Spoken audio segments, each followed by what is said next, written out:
Martha Cunningham thought she had executed the perfect plan. At 58, she'd spent the last 12 years married to Walter Cunningham, a wealthy widower 20 years her senior. Walter had built a successful chain of hardware stores across 3 states, and Martha had positioned herself to inherit everything when he passed away last spring. Walter's 3 adult children from his first marriage had never warmed to Martha. Susan, David, and Robert were all in their 40s and 50s, established in their own careers, but they'd always expected to inherit their father's substantial estate. They'd watched with growing concern as Martha gradually isolated Walter from old friends and long-time business associates, encouraging him to retire and spend more time at home with her. The funeral had been tense. Walter's children barely spoke to Martha, clearly resentful of her presence and suspicious of her motives. They'd all assumed they would inherit equal shares of their father's estate, but Martha had spent years carefully manipulating the situation to ensure that wouldn't happen. Martha had convinced Walter to update his will 3 times during their marriage. Each revision left less money to his children and more to her. The final version, signed just 6 months before Walter's death, left the vast majority of his estimated $12 million estate to Martha, with only token amounts to his children. Martha had been clever about it. She'd never pushed Walter to completely disinherit his children, knowing that would look suspicious. Instead, she'd gradually convinced him that his children were financially secure and didn't need large inheritances, while she, as his widow, would need substantial resources to maintain her lifestyle and care for herself in old age. The will reading was scheduled for a Friday afternoon at the law office of Peterson, Matthews and Associates, the firm that had handled Walter's legal affairs for over 30 years. Martha arrived early, wearing an elegant black dress and appropriately somber expression. She was confident about what the will contained, having been present when Walter signed the final version. Walter's children arrived together, clearly having coordinated their attendance. They were polite but cold toward Martha, sitting on the opposite side of the conference room and speaking in low whispers among themselves. Attorney James Peterson, who had known Walter for decades, looked unusually serious as he opened the meeting. He'd prepared 2 sets of documents, which struck Martha as odd, but she assumed one was a copy for her records. Peterson began with the standard legal language, confirming Walter's identity and the validity of the will. Then he paused and looked around the room. Before I read Walter's final will, I need to explain something unusual that happened in the weeks before Walter's death. Walter came to see me privately and provided some additional information that affects the distribution of his estate. Martha felt the first flutter of concern. Walter hadn't mentioned any private meetings with his attorney. Peterson continued, Walter brought me evidence that someone had been forging his signature on financial documents and manipulating his business accounts. He'd hired a private investigator to document this activity and asked me to investigate the legal implications. The room fell silent. Martha's stomach began to churn as she realized what Peterson might be about to reveal. The investigation uncovered systematic financial fraud spanning the past 3 years. Someone had been transferring money from Walter's business accounts to personal accounts, forging his signature on loan documents, and manipulating his financial records. The total amount stolen was approximately $2 million. Susan, David, and Robert looked shocked, clearly having no idea their father had been the victim of financial fraud. They all turned to look at Martha, who was trying to maintain her composure while her mind raced through the implications.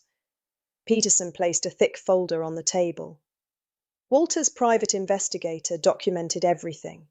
Bank records, handwriting analysis of forged signatures, video surveillance from the bank showing unauthorized account access. The evidence is comprehensive and legally conclusive. Martha realized with growing horror that Walter had discovered her activities. For the past 3 years, she'd been carefully stealing from Walter's accounts, knowing he rarely checked his statements, and trusted her to handle many of his financial affairs. She'd thought she was being careful, but apparently Walter had been more observant than she'd realized.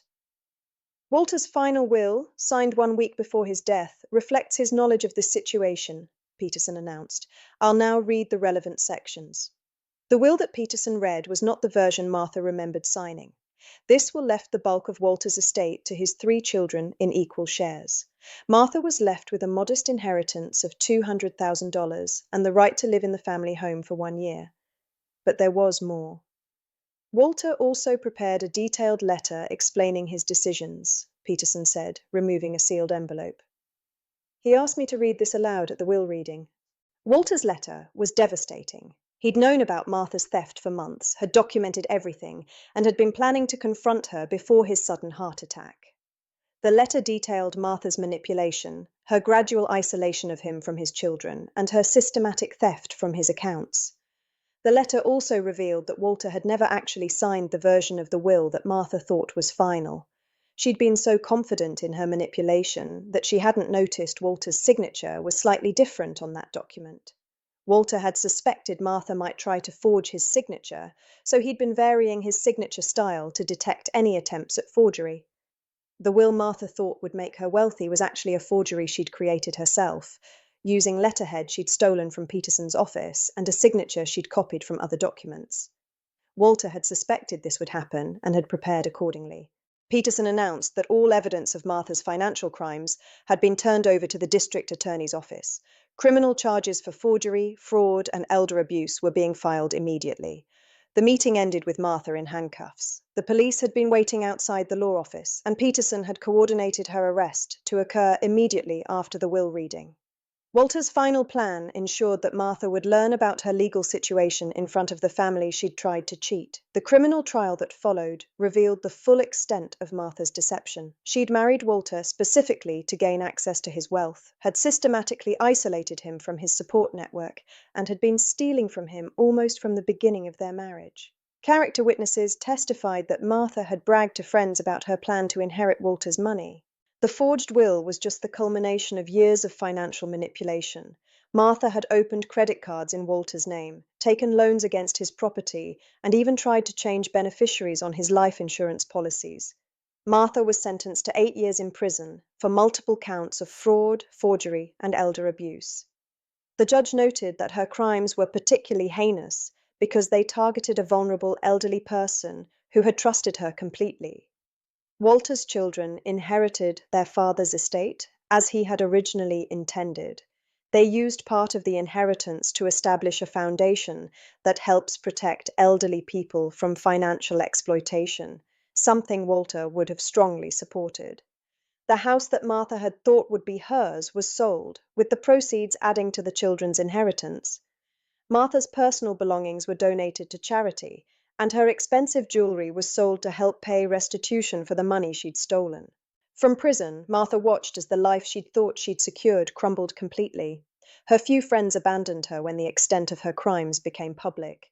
The luxurious lifestyle she'd enjoyed as Walter's wife disappeared, replaced by the harsh reality of incarceration.